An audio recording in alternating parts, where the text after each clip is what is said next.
की शक्ति के बाद वो तानाशाह हो जाएंगे, राज्य में हिटलर शाही जैसी व्यवस्था हो जाएगी। अगर अभी थाने जाइएगा किसी मामले के लेकर तो पहले आपसे ऐसा व्यवहार करें कि आप ही लगता है कि अपराधी हैं। हाँ, अगर पुलिस के पास इतनी शक्तियाँ हो जाएंगी तो फिर शायद कब किसको कहीं बलि का बकरा बना दिया जाए, उसके साथ कुछ भी कर दिया जाए, फिर ये साबित कर दिया जाए कि ये एक बहुत बड़ा अपराधी था।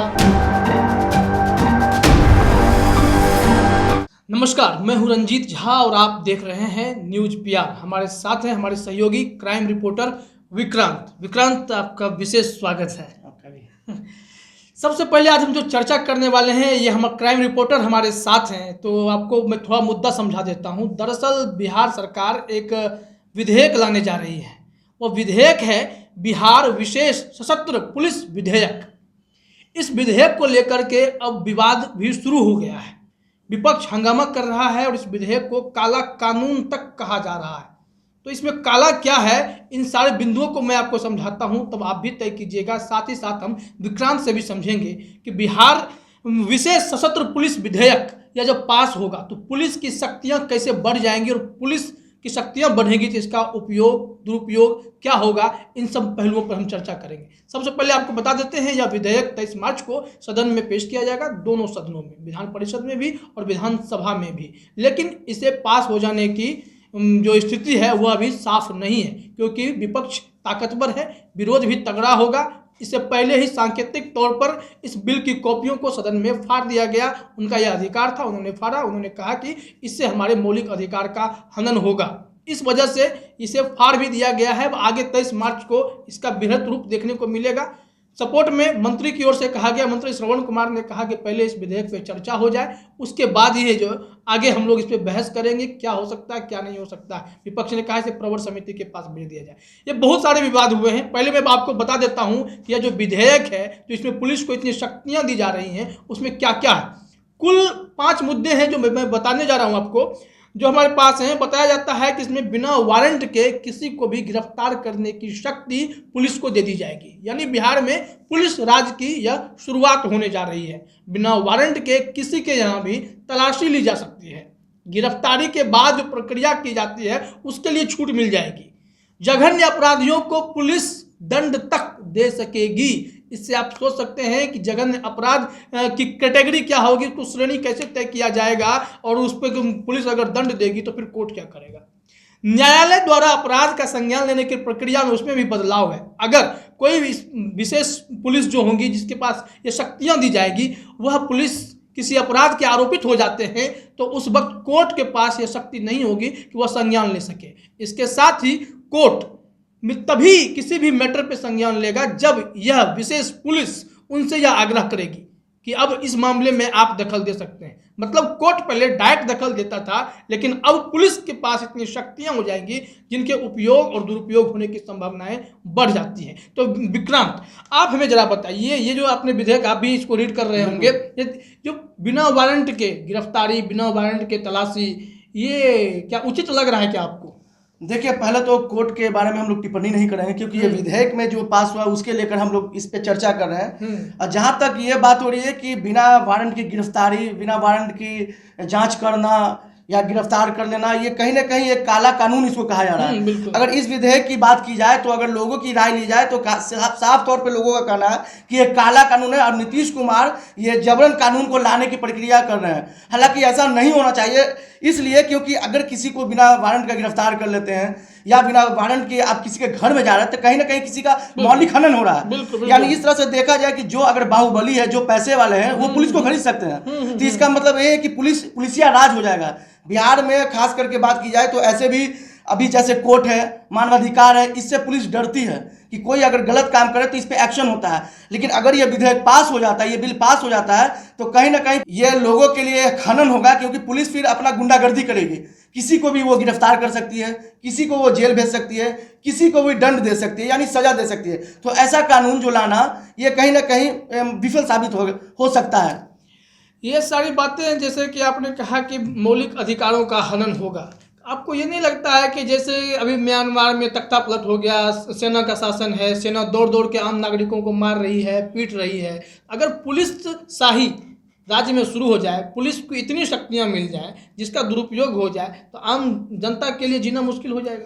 तो फिर वही आम जनता त्राहिमाम त्राहिमाम करेगा। जिस तरह से अभी अभी मैंने खुद थोड़ी देर पहले आपको बताया कि जैसे अभी कोर्ट से या आपका मानवाधिकार है उससे पुलिस डरते हैं कि कहीं कुछ गलत काम करें तो उसके ऊपर एक्शन हो जाता है। जब पुलिस का राज हो जाएगा तो वो फिर किसी का नहीं सुनेगा। तो इसका मतलब कि कोर्ट का भी रहना बेकार है और जो मानवाधिकार है उसका भी रहना बेकार है। यानी पुलिसिया जो है रुआब हो जाएगा और पुलिस किसी भी व्यक्ति को बिना मतलब का भी वो गिरफ्तार करके जेल भेज देगी और मतलब जो कोर्ट का कोई मसला ही नहीं है कि उसमें कोर्ट कोई टिप्पणी करेगा, क्योंकि विधेयक में जो जिस तरह से बिल जो पास हो रहा है उससे साफ तौर पे देखा जा रहा है। रंजीत, मैं इसमें एक चीज़ पूछना चाहूँगा, आप क्राइम रिपोर्टिंग करते हैं, कई पुलिसकर्मियों से आपकी बातचीत भी होती है, तो इस जो विधेयक अभी पास होने जा रहा है जिस पे बहस का ये मुद्दा बन चुका है, कभी कोई पुलिस वालों के साथ बैठने को आपको लगा कि पुलिस वाले गलत कर रहे हैं या पुलिस वाले इतने बेबस हैं कि उन्हें इस शक्तियों की ज़रूरत है?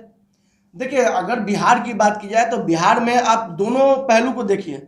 कुछ पुलिस वाले इसके पक्ष में भी हैं और जो कुछ पुलिस वाले इसके पक्ष में नहीं है, क्योंकि कई जो मानना है पुलिस का, जो कई अधिकारी उनका साफ तौर पे कहना है कि ये एक तरह से जो रिटायर्ड पुलिसकर्मी है उनकी बात करना है कि एक तरह से ये कानून जो है काला कानून कहलाएगा और इसमें पुलिसिया गुंडागर्दी जो आज भी हाल में भी देखा जाता है कि किस तरह से पुलिस गुंडागर्दी करती है, लोगों को बिना वजह पीटती है या किसी को गिरफ्तार करके जेल भेज देती है। तो कहीं ना कहीं इस पर कई लोगों का जो चर्चा है, कई राय है, तो 80% अगर लोगों की राय माने तो ये गलत कानून है। 20% कुछ लोग हैं जो कह रहे हैं कि ये कानून सही है। और बिहार में जो ऐसे भी लॉ एंड ऑर्डर की स्थिति जो है बिगड़ती जा रही है, तो इसको कंट्रोल करने के लिए भी आरोप लगा कि यूपी की राह पे नीतीश सरकार चलना चाहती है। हालांकि अशोक चौधरी ने स्पष्ट किया था कि यहाँ पे योगी मॉडल बिहार में नहीं चलेगा। वो दरअसल उनका कहना था गाड़ी पलटने वाला, इनकाउंटर करने वाला वो मामला था। तो पुलिस के पास और भी तरीके हो सकते हैं, लेकिन इन शक्तियों का जरूरत क्यों है? ये इस्तेमाल करके क्या साबित करना चाहते हैं? आम जनता को छोड़िए, अपराधियों पे क्या ये चल पाएगा? क्योंकि अभी आपने मानवाधिकार या फिर कोर्ट की बात की है, तो ये इस ताकत की जरूरत पड़ेगी क्या? सरकार को इसकी नीड क्यों लगती है? देखिए, सबसे बड़ी बात है कि अभी जैसे बिहार में शराबबंदी का जो मुद्दा चल रहा है वो लगातार उठ रहा है और आप देखिए कि जो पुलिसकर्मी है, जो पुलिस अधिकारी हैं, वो क्रिमिनल के बजाय शराब को पकड़ने में लगे हैं। तो ऐसे में जो अपराधी हैं बेखौफ हो गए हैं। बैक टू बैक हमेशा गोली चल रही है, हत्या हो रहा है। कल ही पाटलिपुत्रा थाना क्षेत्र में गार्ड को गोली मार दी गई, उसकी मौत भी हो गई है। इससे पहले भी जो आपको लगातार हत्याएं आप देख भी रहे हैं, आप खुद से न्यूज इसका लिखते भी हैं रंजीत। तो इससे साफ देखा जाता है जो पुलिस है वो शराब के मामले में बिल्कुल संलिप्त है, सिर्फ शराब ही पकड़ रही है। अपराधी पे कोई नकल कसने के लिए तैयार नहीं है। सिर्फ मुद्दा है शराब तो शराब शराब शराब, इसके अलावा पुलिस के लिए कोई काम नहीं है। ऐसे में अपराधी का मनोबल लगातार बढ़ते जा रहा है और यही आज इसका देन है कि बिहार में जो क्राइम का जो ग्राफ है काफ़ी बढ़ गया है। अगर क्राइम के ग्राफ के बढ़ जाने की बात करते हैं तो अभी कई ऐसे घटना भी हाल में भी देखा गया, चाहे वो रूपेश सिंह के हत्याकांड को भी देख लें, उसमें जो पुलिस की कार्रवाई हुई वह सवालों के घेरे में खड़ी हो गई कि लग रहा है कि किसी को बलि का बकरा बनाने की और अभी तक उसमें जो फरार जो अभियुक्त अभी तक उसकी गिरफ्तारी भी नहीं हुई है। और जहां तक उनकी रूपेश की जो पत्नी है, सीनियर एसपी के सहित 3 थानेदारों पे जो केस दर्ज किया कोर्ट में कि हमारे साथ मारपीट की गई, रूपेश की पत्नी ऋतुराज की पत्नी, माफ कीजिएगा, ऋतुराज की पत्नी ने साफ तौर पे आरोप लगाया है पटना एसएसपी पे कि हमारा कपड़ा खोल कर मारा गया, उसके साथ बदतमीजी की गई, घर में बंद करके रखा गया, तमाम टॉर्चरें की गई। ये हालात तब हैं जब पुलिस के पास ये पावर नहीं है। अगर इस तरह से पावर अगर पुलिस को मिल जाता है तो अब आप सोच सकते हैं रंजीत की पुलिस क्या करेगी। बिल्कुल, मुश्किलें तो बढ़ेंगी। कई ऐसे घटना हमारी भी जानकारी में है। भागलपुर में एक ऐसी घटना थी कि बाइक से कोई जा रहा था अपनी पत्नी के साथ, पुलिस वाले ने उसे उतार करके इतना पीटा, फिर जेल में जाके बंद कर दिया, फिर वो पीटते पीटते इतना पीटा कि उसकी मौत तक हो जाती है। तो पुलिस तो ऐसे ही खुले तौर पर गुंडागर्दी करती है। जब हम आजकल फिल्में भी देखते हैं वर्दी वाला गुंडा, वही अभी चल वर्दी वाला गुंडा, तो ये तो मुझे लग रहा है कि ये गुंडा गर्दी बढ़ने वाली स्थिति है। अगर पुलिस के पास इतनी शक्तियां हो जाएंगी तो फिर शायद कब किसको कहीं बलि का बकरा बना दिया जाए, उसके साथ कुछ भी कर दिया जाए, फिर यह साबित कर दिया जाए कि ये एक बहुत बड़ा अपराधी था जो इसको हम मार दिए या फिर इसको दंड दे दिए, फिर कोर्ट भी दखलंदाजी नहीं देगी। और यहाँ तक कि कहा जा रहा है कि जो ये विशेष बल होंगे, जो पुलिस की जो टीम होगी, हाँ, उस पर अगर कोई आरोप लग जाता है, वो आरोपित हो जाते हैं, तो भी कोर्ट संज्ञान नहीं लेगी जब तक इनकी टीम के जो हेड होंगे वो कोर्ट से ऐसा करने का आग्रह नहीं करेंगे। तो ये तो अपने आप में लग रहा है कि चारों दरवाजे बंद करके पुलिस के पास इतनी ताकत हम दे दिए कि जनता को जा करके आप पूरा त्राही त्राही मचा दे। अभी जब ये बिल पास नहीं हुआ है तब पुलिस इतना गुंडागर्दी करती है, किसी भी निर्दोष को किसी के हत्या में शामिल करके उसको जेल भेज दिया जाता है। जब ये बिल पास हो जाता है तब आप रंजीत सोच सकते हैं कि जो पुलिस का जो रुबाब होगा, जो रुतबा होगा, कहीं ना कहीं अपने आप को वो सीएम समझने लगेंगे। और कहीं भी किसी भी व्यक्ति को मारना, जेल भेजना या किसी केस में फंसा देना उनके लिए चुटकी भर का काम होगा। और ये जनता की बात करें, नीतीश कुमार जनता के लिए बहुत कुछ कर रहे हैं जहां तक लोगों का कहना है और उनके पार्टियों का कहना है। लेकिन अगर ये बिल पास हो जाता है तो जनता की भलाई नहीं है, बल्कि जनता के लिए ये गलत ही काम होगा। पुलिस अपने मर्जी से काम करेगी, जो पैसे वाले लोग होंगे उनके फेवर में पुलिस काम करेगी और निर्दोष जेल जाएगा। तो अगर ये देखा जाए कि जैसे किसी देश में कहते हैं सैनिक शासन लगा हुआ है, तो बिहार में क्या फिर मुख्यमंत्री के शासन की क्या जरूरत है? फिर पुलिस शासन कर दीजिए। तो ये स्थिति हो सकती है, क्योंकि पुलिस को अगर आप इतनी शक्तियां दे देंगे पुलिस निरंकुश हो जाएगी। फिर तो पुलिस फिर उन पर लगाम लगाना बहुत मुश्किल हो जाएगा। बिल्कुल, किसी भी व्यक्ति को जेल भेज देना, किसी को फंसा देना, किसी को उठा देना, यहाँ तक कि इनकाउंटर भी कर दे तो सीधे उसको अपराधी घोषित करके या आतंकवादी घोषित करके फाइल को बंद कर दिया जाएगा। आम तौर पे जब भी आप क्राइम रिपोर्टिंग करते हैं कई सारे केसेस देखते होंगे, छोटे से लेकर बड़े केस में कन्विक्शन रेट कितना है? कितने केसेस आपको लगता है कि 10 दिन 5 दिन के अंदर में सॉल्व कर दिया जा रहा है? मामला कोर्ट तक नहीं पहुंचा, कोर्ट में भी गया तो मामला जो लटका नहीं, क्लियर हो गया। आपको लगता है कि इतनी जल्दी पुलिस कोई काम कर पाती है? देखिए, सबसे पहले आपको हम क्लियर कर दें रंजीत जी कि कोई भी मामला होता है तो 90 दिन के अंदर चार्जशीट भेजना रहता है। लेकिन हमारे जो बिहार के पुलिस है उससे आप भी रूबरू हुए। बिल्कुल बिल्कुल। उसके लेकर कई बड़े अपराधी भी जेल से उनको बेल मिल जाती है। रीजन क्या है? उनको चार्जशीट नहीं जाती है समय पे। तो आप सोच सकते हैं कि बड़े बड़े जो अपराधी हैं उनको बेल मिल जाता है और वो आराम से निकलकर फिर से घटना देने लगते हैं, आपराधिक घटना देने लगते हैं। और लगातार इसका अंजाम भी आप पेपर में भी पढ़ते हैं, लगातार हम लोग खबर भी चलाते हैं। हाल ही में जो रवि गोप का मामला आया था, जो 24 घंटा के अंदर जेल से छूटकर वो नेपाल फरार हो गया, अभी तक उसमें पुलिस गिरफ्तार नहीं कर पाई है। जो कि वो दानापुर केस में वो हत्या मामले में भी अभियुक्त था, मुख्य अभियुक्त था और कई मामले भी उस पर दर्ज थे। लेकिन उसके ऊपर क्या कार्रवाई हुई? 24 घंटा के अंदर जेल से छूट जाना एक बड़े अपराधी को कहीं ना कहीं पुलिसिया काम पे सवाल खड़ा होता है।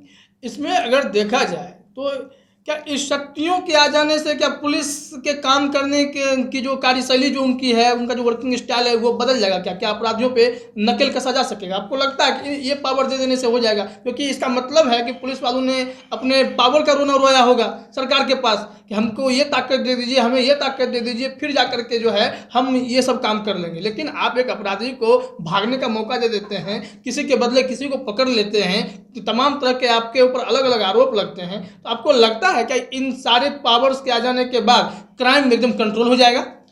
बिल्कुल, ये जो अगर पावर मिल जाते हैं पुलिस को तो क्राइम कंट्रोल नहीं होगा, बल्कि क्राइम और बढ़ जाएगा, बढ़ने की संभावना थी। निर्दोष इसमें फंसेंगे और जो दोषी रहेंगे वो आराम से पैसे के बल पर घूमते रहेंगे। और इसमें यही होगा कि पुलिस का जो रुबाब है, जो उनका वैल्यू है, जो वर्चस्व है वो बना रहेगा। और बिहार पुलिस की लास्ट में इतनी किरकिरी हो जाएगी कि बिहार में कोई पुलिस वाला बनने के लिए तैयार नहीं होगा। ऐसे कहा जाता है कि सरकार कहती है कि पुलिस को पीपल फ्रेंडली बनना होगा, पब्लिक फ्रेंडली बनना होगा, आम जनता को इस तरह से व्यवहार करें, दोस्ती जैसा व्यवहार करें, ताकि आपके पास खुल करके वो आए, शिकायत दर्ज करा सके और आप उन पर एक्शन लें। लेकिन हम देखते हैं विक्रांत जी कि छोटी से छोटी घटनाओं पर पुलिस FIR दर्ज करने के लिए तैयार नहीं रहती है। बैंक फ्रॉड हो गया, बाइक चोरी हो गई, मोबाइल चोरी हो गई, तो इसमें एक तो आपको बहुत मान मनोबल के बाद आपका FIR दर्ज होता है। FIR दर्ज कर देने के बाद आपके लिए कोई दरवाजे नहीं खुले हैं कि उसके बाद कोई एक्शन होगा। किसी मोबाइल चोर को आप पकड़ लेंगे, किसी बाइक चोर को आप पकड़ लेंगे, या किसी साइबर फ्रॉड में किसी के लाखों लूट गए, किसी के हजारों लूट गए, आप उसको पकड़ लेंगे। पुलिस तो इतना निश्चिंत है, उन्हें लगता है कि ये क्राइम बहुत छोटा क्राइम है, लेकिन ये मुसाविर फ्रॉड अरबों का व्यापार हो चला है। इसको रोकने के दिशा में पुलिस की कोई ताकत काम नहीं करती है। बाद में जब बड़ी घटना की बात कर ले, मर्डर की बात कर ले, तो इसमें जो पुलिस किसी के बदले किसी को पकड़ रही है, या पुलिस अपने एंड से कुछ ऐसे कारनामे कर देती है जिससे बदनामी हो जाती है। तो क्या लगता है कि ये सारी चीजें एक झटके में दुरुस्त हो जाएंगी? देखिए, पहले हम अपने दर्शकों को भी बता दें और आपको भी शायद याद होगा कि जो पूर्व डीआईजी आ रहे हैं राजेश कुमार, उन्होंने पीआरओ का गठन किया था। जो थाना में अगर कोई भी पीड़ित जाते हैं तो पहले उनको पानी पिलाया जाए, फिर उनको अगर आवेदन देना है, नहीं समझ में आता तो खुद पुलिस वाले उस आवेदन को लिख कर उनसे बजाते लिया जाए, उसके बाद उसके ऊपर कार्रवाई की जाए। उसके बाद क्या पीआरओ का जो सिस्टम है खत्म हो गया। अब अगर आप चोरी, मान लीजिए आपका मोबाइल चोरी हो जाता है तो थाने में जाते हैं तो सीधे पुलिस कहता है कि आप इसको गुमशुदगी में डाइवर्ट कर दीजिए। यानी पुलिस के लिए ये आराम का काम होगा कि उनका मोबाइल खो गया है, अपराधी को नहीं ढूंढेंगे। आप अगर कहीं मार्केट में चले जाते हैं तो स्नैचिंग हो जाता है, मोबाइल छीना जाता है, बैग से पर्स गायब हो जाता है, बैग से पैसे गायब नहीं हो जाते हैं। और जब थाना में जाते हैं तो 10 तरह से सवाल करते हैं। ये पहले जब डीआईजी थे राजेश कुमार, उन्होंने पीआरओ इसीलिए गठन किया था कि जो भी पीड़ित है उनको कष्ट ना हो, किसी तरह का कठिनाई ना हो, और आराम से जो भी उनकी दिक्कत है, समस्या है, उसको लिखे और उसके ऊपर कार्रवाई होगी। लेकिन वो फाइल बंद हो गई। आज के दौर में अगर आप जाते हैं किसी थाने में, अगर बताते कि हमारा पर्स से पैसा गायब हो गया या मोबाइल चोरी हो गई है, तो सीधे एक आवेदन देंगे, फॉर्मेट देंगे कि आप इसको भरिए। वो फॉर्मेट ये होगा कि हमारा मोबाइल है, ये गुम हो गया, ना कि चोरी का एक सनहा। तो इससे पुलिस के लिए आप सोच सकते हैं कि कितना हल्का काम हो गया। वो अपराधी नहीं पकड़ेंगे, बस उनको बना बनाया खाना मिलना चाहिए। जिनके साथ ये घटना होती है, जो पीड़ित होते हैं, अब उनके दिमाग में ये सेट है कि हमारा मोबाइल तो नहीं मिलेगा, हमारा पैसा तो नहीं मिलेगा, लेकिन हमारे मोबाइल से कुछ अनुचित कार्य ना हो जाए, उसके लिए हम एक सनहा दे देते हैं कि हम सेफ रहें, क्योंकि उन्हें डर है कि पुलिस जो है भले चोर को ना पकड़े लेकिन हमें फंसा देगी। बिल्कुल, ये बात सही है और ये हो भी रहा है। आप अभी हाल में जो गांधी मैदान थाना है, ऐसे कई थाना के नाम मैं बताऊंगा रंजीत, कि बजाते वहां एक फॉर्म दे दिया जाता है और चोरी वाला भी मोबाइल के मामले में वहां सीधे गुमशुदगी यानी खो गया मोबाइल लिखकर उसको सनहा दर्ज कर दिया जाता है। इससे है कि आप भी सेफ रहिए, हम भी सेफ रहेंगे। पुलिस का काम यही है। अगर ये शक्ति मिल जाती है तब तो आप सोच सकते हैं कि पुलिस क्या करेगी। बिल्कुल, जो पुलिस मित्रों की बात करते हैं कि आम जनता के साथ दोस्ताना व्यवहार हो, मुझे तो अभी भी कोई दोस्ताना व्यवहार नहीं दिखता है। लेकिन इस शक्ति के बाद वो तानाशाह हो जाएंगे, राज्य में हिटलर शाही जैसी व्यवस्था हो जाएगी। अगर अभी थाने जाइएगा किसी मामले के लेकर तो पहले आपसे ऐसा व्यवहार करें कि आप ही लगता है कि अपराधी है। बिल्कुल, हमने देखा। इससे क्या होता है कि निर्दोष आदमी डर जाता है, वो दूरी से सोचता है कि थाने से दूर रहिए और अपना काम करके निकल जाइए। उसके लिए अगर 200-400 रुपया भी देना पड़े तो आदमी देता है। बिल्कुल। और इसके लिए अब आप सोच सकते हैं कि हमारे बिहार में पुलिस का क्या रुतबा है, इससे आप अनुमान लगा सकते हैं। ये वर्दी वाले गुंडे जैसी स्थिति है। तो कुल मिलाकर ये समझा जाए कि अगर यह विशेष सशस्त्र पुलिस का जो ये विधेयक है, अगर ये पास कर दिया जाता है, दोनों सदनों में बहस के बाद पास हो जाए, तो बिहार में तानाशाही, हिटलर शाही और पुलिस राज, इसको पुलिस शाही भी कहें या गुंडागर्दी भी कहा जाए, या गुंडागर्दी जैसी स्थिति हो जाएगी। आम जनता के लिए मुश्किलें बढ़ जाएंगी और पूरा अगर देखा जाए तो इसका नतीजा मुझे लगता है नील बटा सन्नाटा होगा, क्योंकि अपराधियों पर नकेल कसने में तो पुलिस वैसे भी विफल है। क्योंकि इतने सालों से अगर आपके पास इतनी जो भी पावर है, वो भी पावर काफ़ी होते हैं किसी अपराधियों को पकड़ लेने के लिए, लेकिन आप अपने सिस्टम का रोना रोते हैं। तो यह विधेयक ला करके नीतीश सरकार शायद उन बातों का ध्यान नहीं रख रही है जिसके साइड इफेक्ट क्या होंगे, आम जनता कितना भुगतेगी, इन सब पहलुओं पर ध्यान देना ही पड़ेगा। विपक्ष लेकिन इस बार इतना ताकतवर है कि उनके लिए यह बिल पास कराना उतना आसान नहीं होगा। हम भी इंतजार करेंगे 23 मार्च को क्या होता है, फिर आपको एक अपडेट देंगे कि आखिर इस बिल पर हुआ क्या है। आप भी तब तक हमारे साथ बने रहिए। विक्रांत, आपका बहुत बहुत धन्यवाद और आप भी देखते रहिए न्यूज PR। शुक्रिया, नमस्कार।